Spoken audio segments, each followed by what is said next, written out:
Hivi unajua kwamba toka kufa kwa Yesu mpaka leo ni siku 2 tu? Na je, hivi unajua kwamba toka kuumbwa kwa dunia mpaka leo ni siku 6 tu? Nataka nikukumbushe kwamba Mungu aliumba dunia kwa muda wa siku 6. Na baada ya siku 6, siku ya 7 akapumzika. Hesabu ile ile ya siku 7 ndio hesabu ambayo tunakwenda nayo hapa katika mfumo wa Biblia. Lakini kabla hatujaendelea sana, nikukumbushe tu kusubscribe kwenye channel yangu ili uendelee kupata mwendelezo wa masomo ambayo tutakuwa tunajifunza hatua kwa hatua. Lakini pia usisahau kuacha comment yako, kuniambia maoni yako kwa habari ya somo hili, lakini pia kuuliza swali kama unahitaji swali lolote, na mimi nitalifanyia kazi na nitalitolea maelezo kwenye somo linalofuata. Tuende kwa haraka. Kwa kanuni ya Biblia, siku moja ni sawa na siku 1000. Yaani siku moja kwa Mungu ni sawa na siku 1000. Biblia katika kitabu cha Isaya anasema mawazo yangu yako juu sana kuliko mawazo yenu, na njia zangu ziko juu sana kuliko njia zenu. Na kwa sababu hiyo hata mahesabu ya Mungu yako tofauti na mahesabu yetu. Mungu hatumii kalenda ya Gregory kama tunayotumia sisi. Mungu anatumia kalenda ya kimbingu. Na kuanzia wakati unapompokea Yesu kuwa Bwana na Mwokozi wa maisha yako, unatakiwa uanze kutumia kalenda ya kimbingu. Maana huko ndiko nyumbani kwenu, sio hapa. Wewe ni mpitaji tu katika dunia hii. Twende haraka. Biblia inaonyesha kwamba muda wa Mungu hauhesabiwi kama muda wa mwanadamu. Kitabu cha waraka wa pili wa Petro sura ya 3 mstari wa 8 anasema, lakini wapenzi, msilisahau neno hili kwamba kwa Bwana siku moja ni kama miaka 1000 na miaka 1000 ni kama siku moja. Angalia Petro anavyosisitiza hapa, anasema lakini wapenzi, msilisahau hili. Amesisitiza, ameweka msisitizo kwamba msisahau.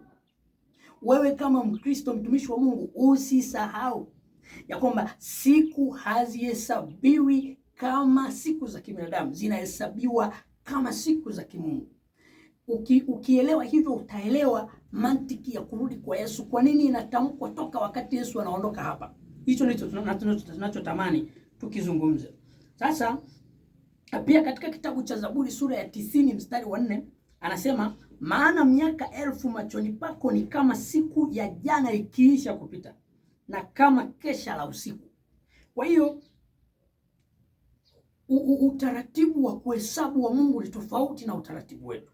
Mahesabu ya Mungu ni tofauti na mahesabu yetu. Sasa twende haraka. Nataka nikuambie mambo machache tu.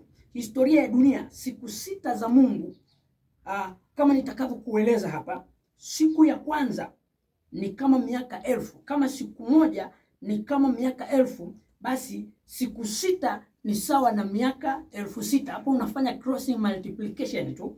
Unachukua siku moja sawa na miaka 1000, siku 6 ukifanya multiplication, siku 6 ni sawa na siku ngapi? Ukihesabu pale, ukifanya mahesabu ya kawaida ni sawa na miaka 6000. Watafsiri wengi wa unabii wa Biblia wanazitafsiri siku 6 za Mungu kama ifuatavyo. Miaka ya dunia, maana siku moja. Miaka 0 mpaka miaka 1000 ulikuwa ni mwanzo wa uumbaji na Adamu. Tunasoma ya kwamba Mungu aliumba mbingu na nchi, akamuumba mwanadamu, akaumbwa Adamu. Adamu akaanza kuishi kwenye bustani ya Eden. Halikuwa ni swala la siku moja, lilikuwa ni swala la miaka 1000. Kwa hiyo tunapozungumza habari ya Adamu na vizazi vyake na vitu vingine, ni vitu ambavyo vilikuwepo au vilichukua muda wa miaka 1000. Kwa hiyo miaka 0 mpaka miaka 1000 ulikuwa ni mwanzo wa uumbaji wa Mungu katika dunia pamoja na kumuumba mwanadamu. Hiyo ilikuwa ni siku ya kwanza.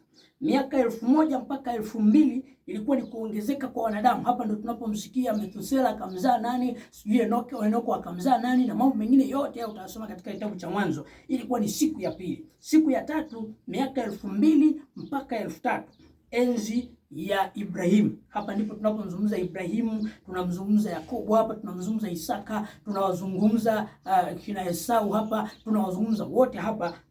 Hesabu yao iko hapa pamoja na wakati ule ambao wana wa Israeli walikaa katika nchi ya Misri, yote iko katika miaka hii 2000 mpaka 3000.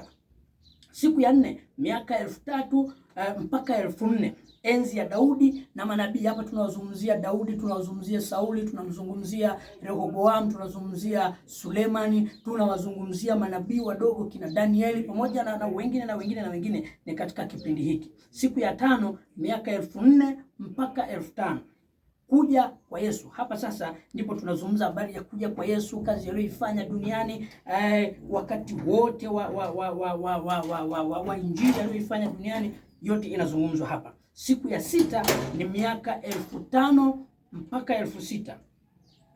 Miaka 5000 mpaka 6000, hiyo ni enzi ya kanisa na dunia ya sasa, hapa tulipo sasa. Ukiangalia miaka 5000, mwaka wa 5000 mpaka 6000, ndio miaka 2000 ambayo tunazungumza, ambayo Yesu alizaliwa, na baada ya kuzaliwa akafa, na baada ya kufa akaenda kwa Baba, na sasa tunamsubiri arudi mara ya pili. Sasa inakadiriwa kuwa Yesu alikufa na kusulubiwa msalabani kati ya mwaka wa 30 mpaka mwaka wa 33.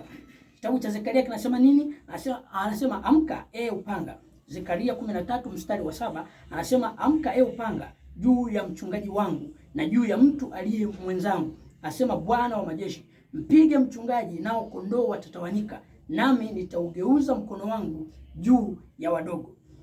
Na Yesu mwenyewe katika kitabu cha Mathayo sura ya 26 mstari wa 31 anasema, ndipo Yesu akawaambia, ninyi nyote mtachukizwa kwa ajili yangu usiku huu, kwa kuwa imeandikwa, nitampiga mchungaji na kondoo wa kundi watatawanyika. Kutawanyika kunakozungumzwa hapa, kumpiga mchungaji kunakozungumzwa hapa ni baada ya Yesu kusulubiwa au baada ya Yesu kufa. Utakumbuka kwamba Waisraeli waliamini ya kwamba baada ya Yesu kuzaliwa na kuwepo duniani, waliamini ya kwamba wamempata mfalme. Lakini baada ya Yesu kusulubiwa sasa, mwaka wa 70, baada ya Yesu kusulubiwa mwaka wa 30, mwaka wa 70 taifa la Israeli lilitawanyika. Nitakusomea hapo. Yesu alikufa mwaka wa 30 na tunajua kuwa ndani ya siku 3 alifufuka, lakini pointi yetu hasa ipo hapa kwenye kufa kwa Yesu, ambapo baada ya mwaka wa 30 wa kupigwa kwa mchungaji, yaani Yesu Kristo, mwaka wa 70 BK, Israeli walipigwa vibaya na kuchukuliwa mateka kwenda kwenye nchi nyingine na kuacha nchi yao ikakaliwa na watu wengine. Tunaona mpaka mwaka 1930 katika utawala wa Adolf Hitler, Wayahudi ambao ndio Waisraeli wenyewe waliuawa mauaji makubwa hadi kufikia milioni 6. Na baada ya hapo mwaka 1948, kutokana na mateso waliyopata Israeli kwenye nchi nyingine, walianza harakati za kurudi Sayuni, yaani kwenye nchi yao, na harakati hizo zilifanikiwa, kwani mwaka 1948 Umoja wa Mataifa uliitambua rasmi Israeli kama taifa huru. Kwa hiki ndicho ambacho anakizungumza Hosea sasa katika kitabu cha Hosea sura ya 2 mstari sura ya 6 mstari wa 2, anasema baada ya siku 2 atatufufua, siku ya 3 atatuinua, nasi tutaishi mbele zake. Hosea anasema nini? Anasema baada ya siku 2 atatufufua, siku ya 3 atatuinua, nasi tutaishi mbele zake.